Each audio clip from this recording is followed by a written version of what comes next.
نحمدہ ونصلی علی رسولہ الکریم اما بعد فاعوذ باللہ من الشیطان الرجیم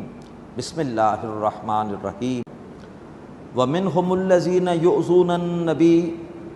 ویقولون هو اذن قل اذن خیر لکم یؤمن باللہ ویؤمن للمؤمنین ورحمۃ للذین آمنوا منکم والذین یؤذون رسول اللہ لہم عذاب علیم صدق اللہ العظیم رب اشرح لی صدری ویسر لی امری واحلل عقدۃ من لسانی یفقہوا قولی آمین یا رب العالمین۔ محترم حضرات اور معزز خواتین، سورہ توبہ کی آیت نمبر 60 میں زکوٰۃ کے 8 مصارف بیان ہوئے۔ یہ بات بیان کی گئی کہ فقہ حنفی کی روح سے 2 شرائط ہیں ان مصارف میں۔ نمبر 1، تبلیغ ضروری ہے، یعنی جس کو بھی زکوٰۃ دی جائے تو اس کو زکوٰۃ کا مالک بنا کر اختیار دے دیا جائے کہ وہ جس طرح سے چاہے زکوٰۃ کے مال کو استعمال کرے۔ اور دوسرا یہ کہ فقر ضروری ہے، زکوٰۃ اسی کو دی جائے کہ جو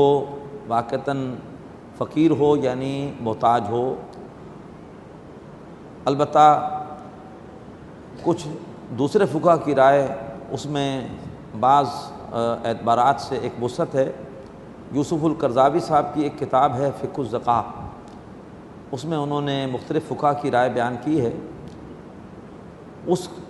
ان کی جو اپنی رائے ہے اس حوالے سے تمام آراء کے نتیجے کے طور پر وہ یہ ہے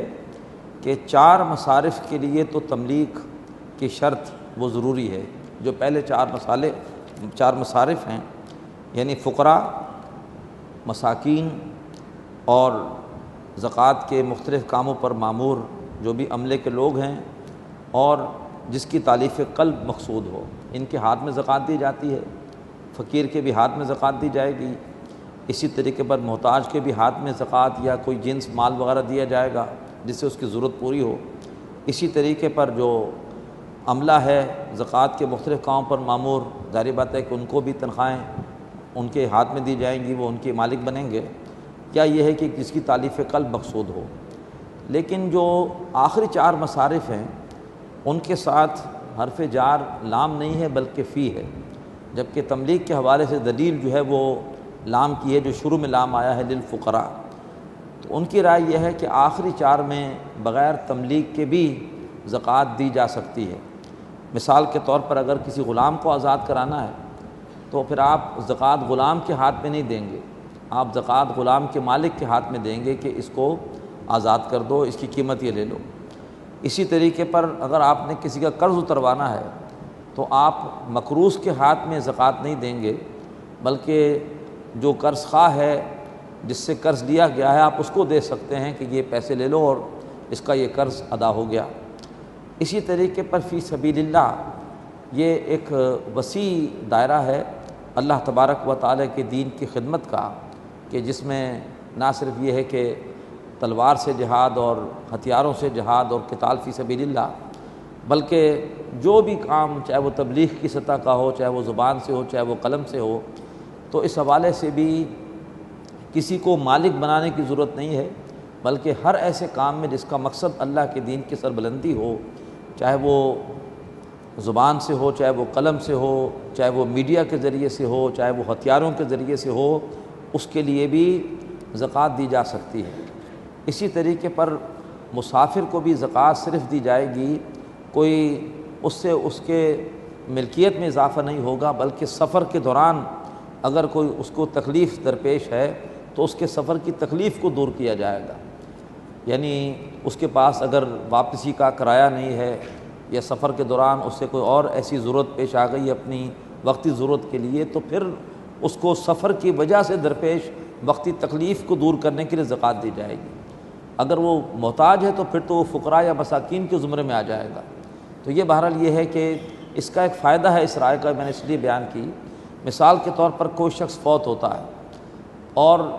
وہ ہے مقروض، اللہ کے رسول کا ارشاد ہے کہ جب تک اس کا قرض ادا نہیں ہوگا اس کی بخشش نہیں ہو سکتی۔ اب فقہ حنفی کی روح سے آپ زکوٰۃ کے ذریعے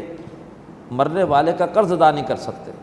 اس لیے کہ اس میں تملیغ کی شرط پوری نہیں ہوگی، وہ تو مر چکا ہے۔ تو اگر اس کا قرض ادا کرنا ہے تو آپ کو اس کے لیے زکوٰۃ کے علاوہ کوئی انفاق کرنا پڑے گا۔ لیکن اگر اس مصرف میں تملیک ضروری نہ ہو تو آپ کسی بھی مرحوم کا قرض بھی ادا کر سکتے ہیں زکوٰۃ سے۔ تو لہٰذا یہ اس قسم کے کچھ مسائل ہیں جس کی وجہ سے محسوس ہوتا ہے کہ جو، اور پھر اس سے حدیث کی دلیل بھی موجود ہے۔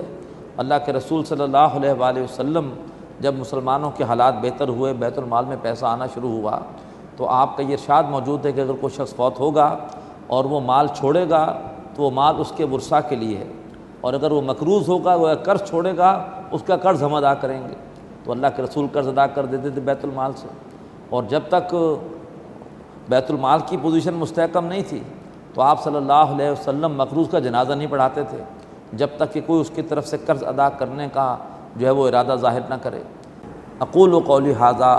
واستغفر اللہ لی ولکم ولسائر المسلمین والمسلمات۔